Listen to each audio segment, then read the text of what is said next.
we sleep in the bus and we travel all night. So it's like coming down, and when you wake up, you come here and try to figure out where the fuck are we. And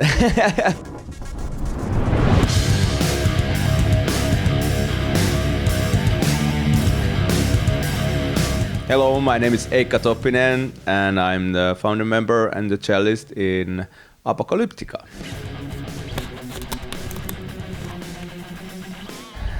Top 3 records.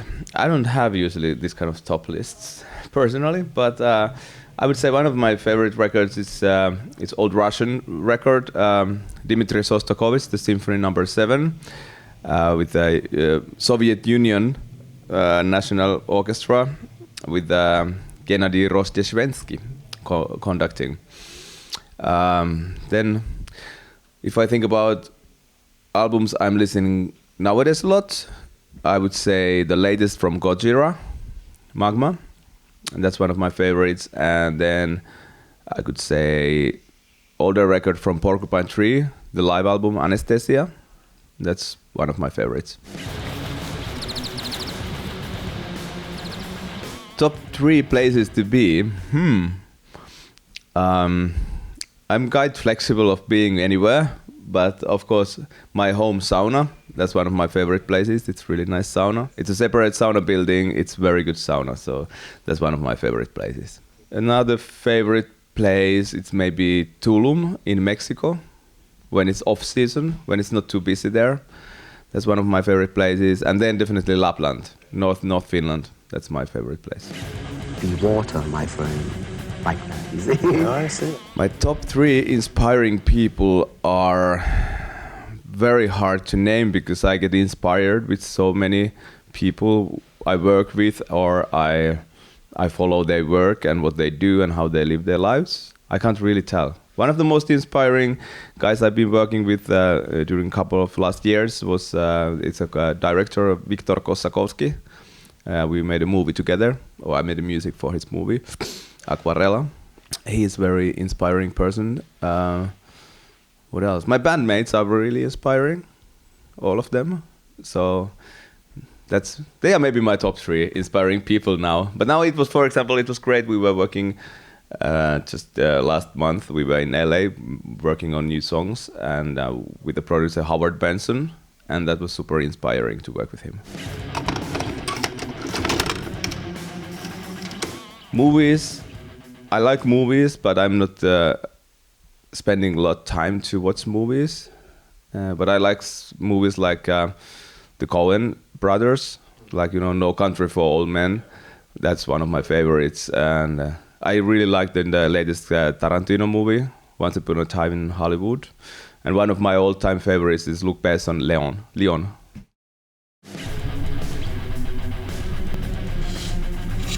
I like to do a bit of sports, so I like running, and in the summertime I love boating. I have a little motorboat, and I spend a lot of time at the Baltic Sea in the summertime. Then I like things that sound boring, like gardening, but it's actually very inspiring, and it's very nice. I like to spend a lot of time in the nature in general, to do things there, and those are maybe my favorite things. Yeah, exactly. I always feel that I need to feel the connection to the nature. Yeah. Just, to feel that, okay, we humans, we are coming from the nature. And for me, it's always important to feel the connection. That helps me to stay sane and understand that I'm just a small thing in this bigger picture. What we can do on tour when we are not performing, it depends very much on the tour. But what people see is just one peak. It's a peak moment of the day to be on stage, and there's a lot of other stuff. Like today we've been rehearsing for one upcoming special show. We did sound check. Now I'm doing this interview with you, and soon we need to get prepared to the stage, and then we're gonna play our own set, and then we're gonna join Sabaton on their set. So the day is actually pretty packed. It's hard to find any special things to do when you have to be every second hour. You need to be here at the venue to doing something. But running, for example, that's the best one of the best things, that you can get out of here. You just take your running shoes and you can explore. You see, I've actually seen tons of really exciting places by running that I would never go otherwise. You know, when the venue is somewhere outside of the town and you just go running, you find really, really nice places. So that's, for me, it's one of the main things. Some people, they play games, or I read books and watch stuff from Netflix and stuff, you know, after the show. But usually after the show, we get into the bus, we sleep in the bus, and we travel all night. So it's like coming down, and when you wake up, you come here and try to figure out where the fuck are we, and where is the backstage room, where is the toilet, where is the coffee, and you know, I think most of the time on the days goes just, you know, going around, especially when we tour such a big venues like on this Sabaton tour, we play big arenas, everything is very far from each other, and it takes always a long time to find things, what you need during the day. But I think, and then of course we spend a lot of time on planning as a band, you know, thinking about how we can do things better, planning new projects and planning new tours, planning stage design, set lists, whatever, you know, I would say, sometimes I say that maximum 5% of the time we work is playing, and 95% is just dealing with other stuff, what is around the playing part.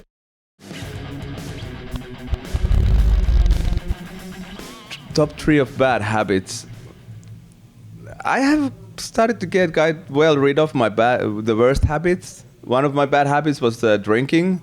I didn't drink never in the working time, but always after the show. So that was kind of, I spent a lot of time on that and a lot of energy on that, but I quit a year ago. So that has changed a lot of my routines, how I do, what I do on my spare time. And I think we as the band, we have learned quite well. Everybody has different kind of days, and when you see each other's face, it's like we say that it's like a marriage to be in the band, but without the good sides of marriage, you know. So it's only the downsides of being married are in the band.